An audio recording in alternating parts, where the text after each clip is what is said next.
Good morning, everyone. I hereby call to order this 18th meeting of the Pennsylvania Public Utility Commission for the year 2025. We welcome everyone joining us here in the room today, as well as those joining us on the live stream.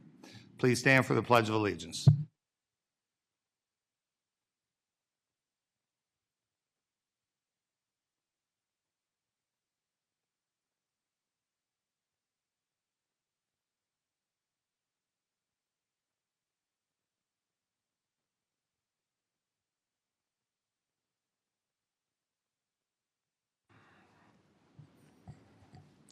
At today's meeting, which is open to the public, the Commission will act on various matters.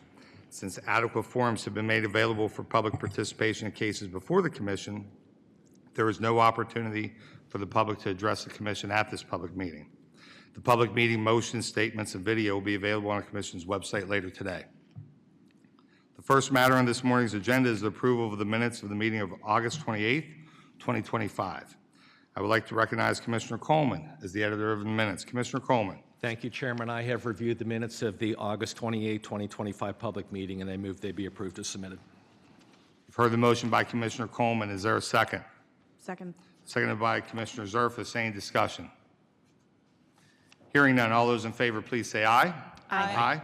Those opposed, no. The ayes have it, and the minutes are approved by a vote of 5-0. Let us begin on page 1 of the agenda, matters presented by Director Yoder and the Bureau of Audits.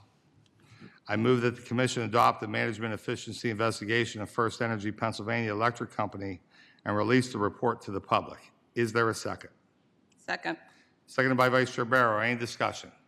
Chairman, I have a verbal. Vice Chair Barrow. Thank you.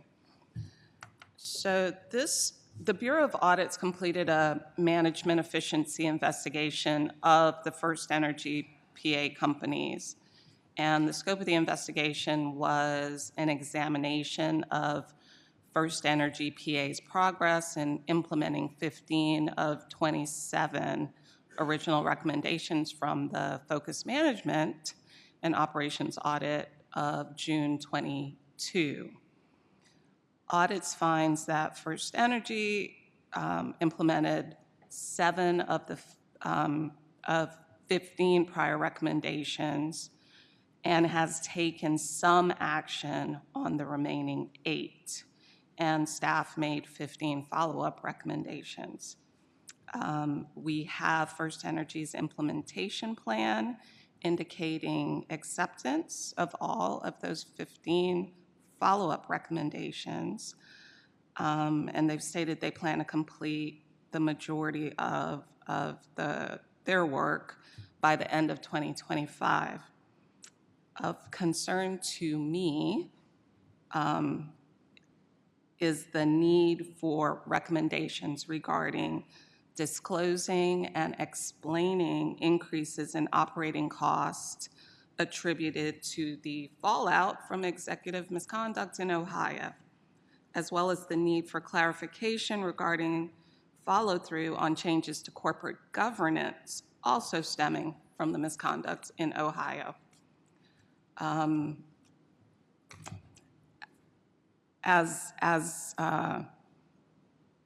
we go on, of course, this commission will work with any authorities that we need to, as well as First Energy, to get appropriate documents from First Energy.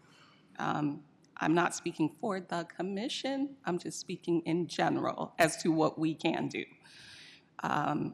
And also, rate cases should scrutinize whether costs are passed through indirectly to Pennsylvania rates because of any higher costs stemming from what happened in Ohio, because some of those costs might be deemed imprudent. We adjudicated a rate case in November of last year. I do wish we dug a little deeper on some of these issues, but there's always next time. And if certain costs like insurance premiums cannot be isolated from the Ohio corruption, a synthetic approach comparing First Energy's cost to other utilities or to itself from prior to those events is a way to isolate improper costs. Just some thoughts that I was having. Thank you. Thank you, Vice Chair Barrow. Any further comments? Hearing none, all those in favor, please say aye. Aye. Aye. Those opposed, no. The ayes have it. Matters approved by a vote of 5-0. Continuing on page 1, I move that the commission adopt in an omnibus motion the remaining item on page 1, beginning with the focused management operations audit of Columbia Water Company, and continuing the omnibus to include the single item on page 2, ending the omnibus with the annual report addressing the findings of all management audits and management efficiency investigations completed by the Bureau of Audits, and move to release these reports to the public. Is there a second? Second. Seconded by Vice Chair Barrow. Any discussion? Hearing none, all those in favor, please say aye. Aye. Aye. Those opposed, no. The ayes have it. Matters are approved by a vote of 5-0. Continuing on page 3, in matters presented by Director Moore and the Bureau of Consumer Services. The first matter on page 3 is postponed to the public meeting of October 9th. Returning to the agenda and turning to page 4, and matters presented by Director Hafner in the Office of Special Assistance. I move that the Commission adopt the proposed opinion in order regarding the formal complaints against Best Taxi LLC and Good Cab LLC. Is there a second? Second. Seconded by Commissioner Zerfus. Any discussion? Chairman, I have a statement. Vice Chair Barrow. Ask the Secretary to enter my statement into the record as though read in its entirety. I will not read it. Thank you. Thank you, Vice Chair Barrow. Any further comments? Hearing none, all those in favor, please say aye. Aye. Those opposed, no. The ayes. Sorry. Concurring in result only. I should have said that earlier. Got it. The ayes have it, and the matters are approved by a vote of 5-0, noting Vice Chair Barrow concurring in result only. Continuing on page 4 of today's agenda, I move that the Commission adopt the proposed opinion in order regarding the formal investigation involving UGI Utilities Incorporated Gas Division. Is there a second? Second. Second by Vice Chair Barrow. Any discussion? I do have a motion in this matter. I ask Vice Chair Barrow to chair the meeting. Chairman, you are recognized for purposes of your motion. Thank you, Vice Chair Barrow. I ask that my motion be entered into the record as if I read it in its entirety. Before the Commission is a joint petition for approval of settlement filed on March 24, 2025 by the Bureau of Investigation and Enforcement and UGI Utilities Incorporated Gas Division. The settlement proposes to resolve an informal investigation initiated by I&E concerning UGI's compliance with the personal contact requirement prior to terminating residential gas service and the Commission's regulation regarding reconnection fees. The Commission's opinion and order entered on May 8, 2025 directed that the settlement be published in the Pennsylvania Bulletin and provided an opportunity for interested parties to file comments within 25 days of the date of publication.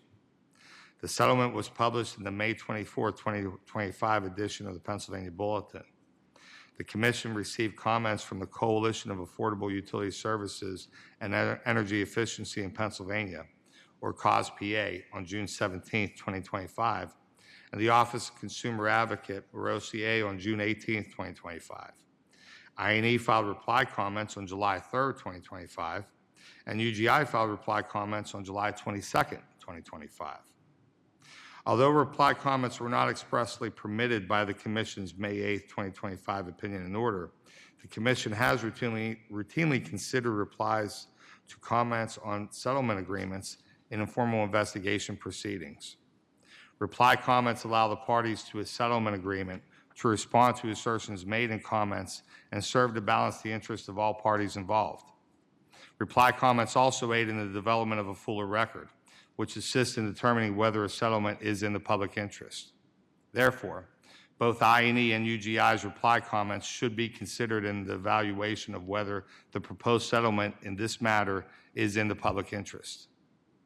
I note that UGI's reply comments were filed 34 days following the deadline to file comments and 19 days after I&E filed reply comments. In this instance, I do not find the timing of the filing of UGI's reply comments to be prejudicial to the other parties.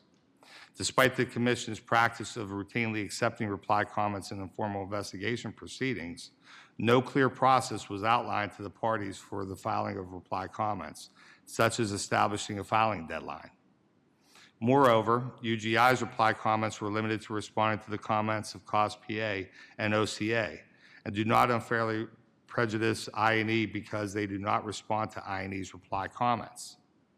When a settlement agreement proposing to resolve an informal investigation is published in the Pennsylvania Bulletin, a comment and reply comment process should be ordinarily established.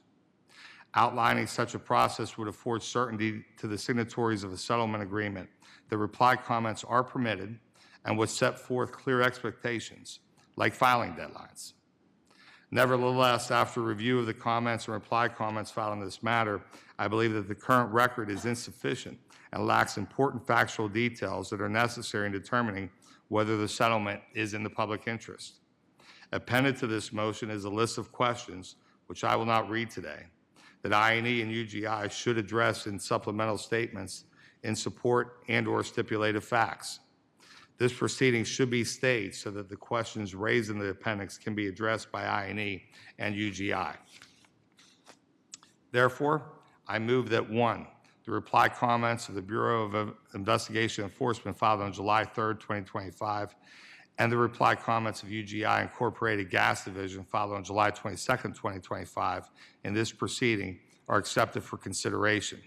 2, that the proceeding regarding disposition of the joint petition for settlement filed on March 24, 2025 by the Commission's Bureau of Investigation Enforcement and UGI Utilities Incorporated Gas Division at docket number M2025-303-2708 is stayed. 3, that the Commission's Bureau of Investigation Enforcement and UGI Utilities Incorporated Gas Division shall, within 30 days of entry of this opinion and order, file supplemental statements in support and/or stipulated facts in support of the proposed joint petition for approval of settlement consistent with this motion. And 4, that the Office of Special Assistance draft an opinion and order consistent with this motion. Thank you, Vice Chair Barrow. Thanks, Chairman. Is there a second for the motion?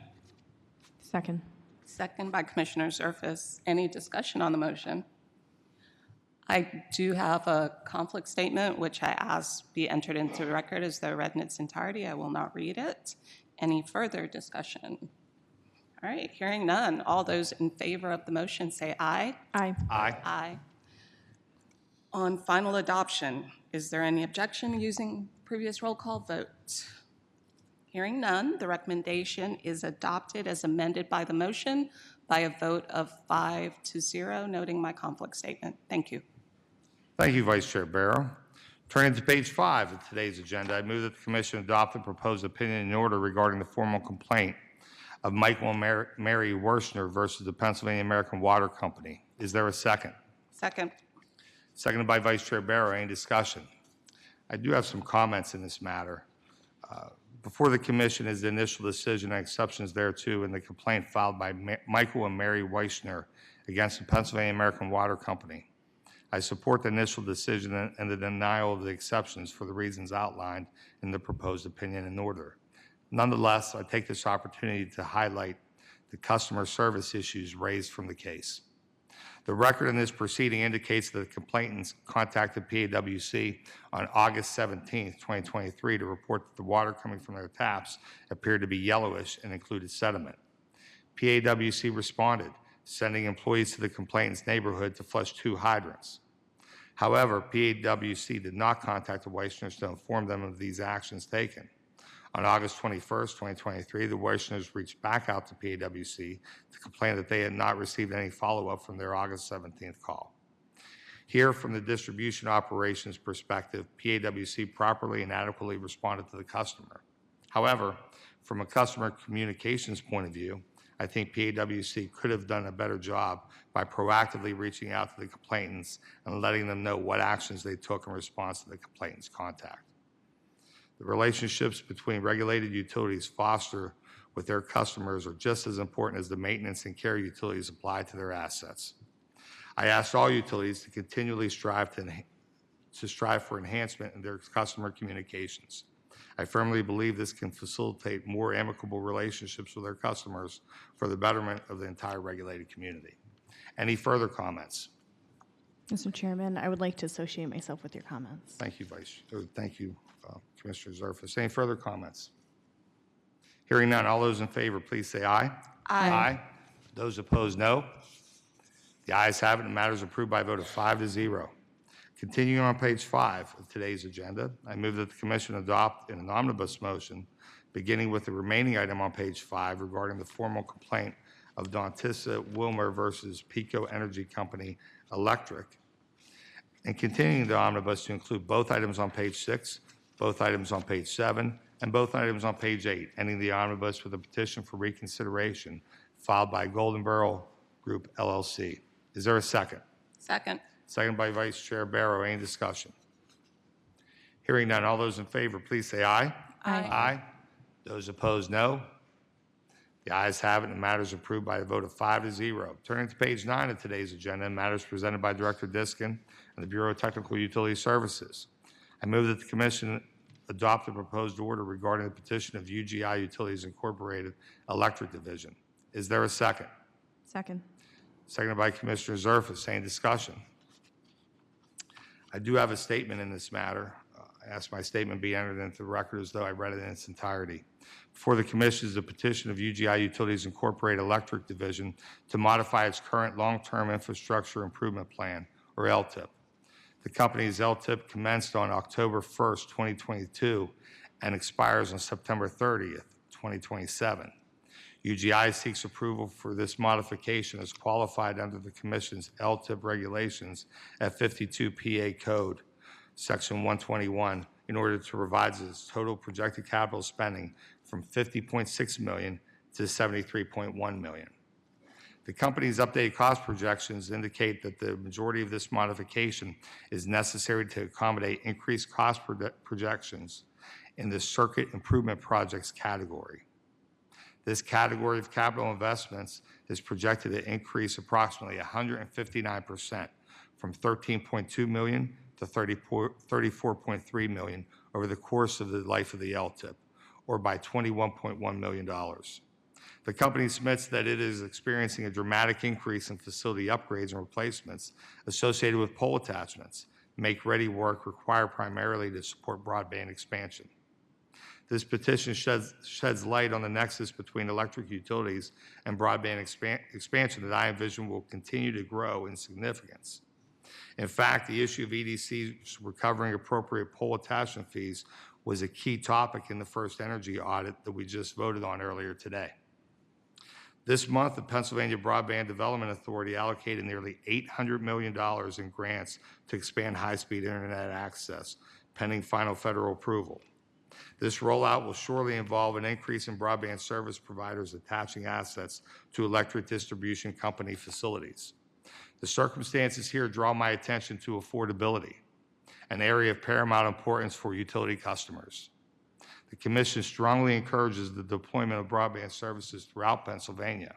However, EDCs must also be vigilant to ensure they recover all appropriate fees from companies that attach facilities to their poles. Otherwise, EDC customers or shareholders will bear the undue risk of paying for some of these expenses. While the cost figures projected in the LTIP proceedings are not approved or modified for the purposes of cost recovery, they are vitally important to monitor the economic effectiveness of utility investments and to inform future rate case proceedings. To that end, I commend the Office of Consumer Advocate for raising its concern that broadband service providers pay appropriate pole attachment rates. It is the Commission's duty to ensure that EDC customers are not straddled with costs that should be recovered from other entities. The topic of appropriately recovering pole attachment fees is one I plan to keenly focus on in the future rate proceedings, while at the same time ensuring the Commonwealth takes advantage of this once-in-a-lifetime investment opportunity of nearly $800 million in federal funding for broadband expansion. Any further comments? Hearing none, all those in favor, please say aye. Aye. Aye. Those opposed, no. The ayes have it, and matters approved by a vote of 5-0. Continuing on page 9 of today's agenda, I move that the Commission adopted an omnibus motion beginning with the remaining item on page 9 regarding the applications and petitions of PPL Electric Utilities Corporation.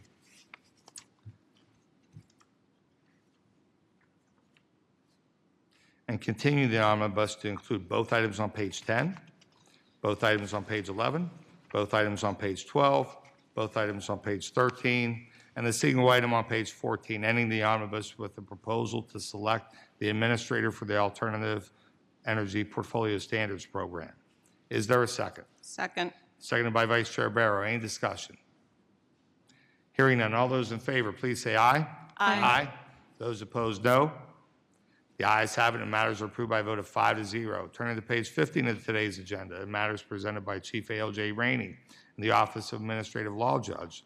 I move that the Commission adopted an omnibus motion, both items on page 15, beginning with the recommended decision of ALJ Brady regarding the joint petition for settlement of the PUC et al. Versus PECO Energy Company Gas Division, and ending the omnibus with the recommended decision of ALJ Arnold regarding the joint petition for settlement of the PUC et al. Versus UGI Utilities Incorporated Gas Division. Is there a second? Second. Seconded by Commissioner Zerfus. Any discussion? Hearing none. All those in favor, please say aye. Aye. Aye. Those opposed, no. The ayes have it, and matters are approved by a vote of 5-0. That concludes all agenda items to be considered today. But before we adjourn, I'd like to recognize Commissioner Zerfus to speak about National Preparedness Month. Commissioner Zerfus. Thank you, Mr. Chairman. September is National Preparedness Month. Honored by the governor each year, it is a recognition of the shared responsibility for being ready in emergencies year-round. This year, Governor Shapiro took the shared National Day a step further by highlighting the important work being done by municipal and county emergency officials in the Commonwealth by proclaiming September 19th as Emergency Management Coordinators Day. The Commission has, for many years, encouraged cooperation and coordination between utilities and county and local emergency management agencies. In fact, a Commission policy statement suggests that electric distribution companies, for example, coordinate and communicate with county emergency management when there are significant power outage events, including offering a company liaison to the county emergency management agency and supporting regional conference calls for state and local elected officials and local emergency managers. With significant weather events occurring more often, we in turn see this collaboration happening more often, as was the case for the weather and outage events in the western and southeastern parts of the state this past summer. For years, our emergency preparedness team from the Bureau of Technical Utility Services has been coordinating with PEMA and Lifeline Utilities for the development of various emergency planning capabilities. These efforts are in preparation for a significant electric outage event that could degrade or disrupt conventional communications. Our planning efforts include developing primary, alternate, contingency, and emergency communications plans, advocating for Lifeline Utilities to identify critical interdependencies with one another, encouraging Lifeline Utilities to identify critical fuel needs, and planning emergency communications exercises with partner agencies and Lifeline Utilities. The Commission recognizes utility communication and coordination with county and local emergency management agencies as a best practice, and we stress that emergency preparedness is a shared responsibility. And the Commission wholeheartedly thanks emergency preparedness and response workers for the work that they do every day to keep us safe. Thank you. Thank you, Commissioner Zerfus. Next, I would like to recognize Vice Chair Barrow to speak about Hispanic Heritage Month. Vice Chair Barrow. Thanks, Chairman. So it is September, and we celebrate Hispanic Heritage Month to note the rich and diverse cultures of the nation's Latino community. So this month, we highlight a few of the Hispanic American scientists and engineers who made and are making important contributions to our energy industry, including the areas of STEM, science, technology, engineering, and math. Scarlett Hernandez is an aerospace engineer working on NASA's James Webb Space Telescope. Arturo Arias Suarez was a civil engineer who developed a method to calculate the likelihood of damage from a potential earthquake in a specific area. Sabrina Gonzalez Pastersky is a physicist whose research led to discovery of the spin memory effect for evaluating the effects of gravitational waves. And Louis von Ahn created the CAPTCHA and reCAPTCHA systems that drive us crazy for cybersecurity. Those are a few of the notable Hispanic Americans in STEM, but there are many more who have shared their talents with us in business, finance, government, politics, literature, journalism, arts and entertainment, and of course, our nation's military. Every industry that keeps this great country moving forward. So yesterday, I learned some impressive statistics from the Commonwealth Chief Diversity Officer, Norman Bristol Cologne, and I'm going to repeat a few of them here. So nationally, Latinos are the largest minority ethnic group with approximately 68 million Latinos.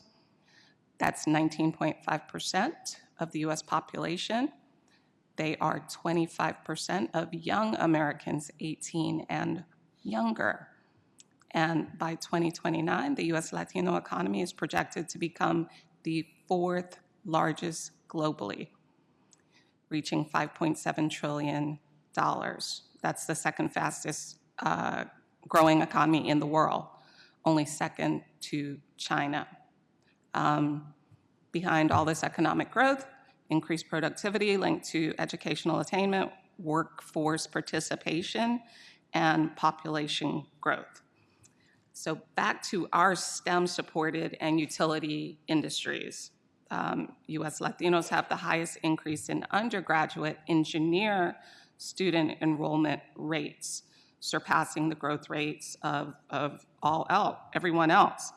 And that's important to me, it's important to this commission, important to this industry, as our workforce is getting older and retiring. We need to look to where there is available talent. And that's why I make these kinds of comments often. It is supportive of our industry, and we need new talent, and we should go find it wherever we can. So right here in Pennsylvania, the Hispanic legacy is alive and thriving. From the early Puerto Rican communities that took root in Philadelphia and Reading to the growing Mexican, Dominican, Cuban, Central and South American populations enriching towns across the Commonwealth. Today, there are over 1.2 million Latinos in Pennsylvania. That's 9% of the state's population. Here in Harrisburg, you are invited to attend the annual interagency celebration of National Hispanic Heritage Month on Tuesday, September 30th, from noon until 1 in the state capitol rotunda. The event's called A Collective Heritage, Honoring the Past, Inspiring the Future, and it's hosted by the Commonwealth agencies in conjunction with the Governor's Advisory Commission on Latino Affairs. It will feature guest speakers and cultural expressions. I encourage you to attend as we join together to recognize Hispanic Heritage Month, September 15th through October 15th. Thank you. Thank you, Vice Chair Barrow. If there is no other business to come before the commission, is there any objections to adjourning today's meeting? Hearing none, we are adjourned.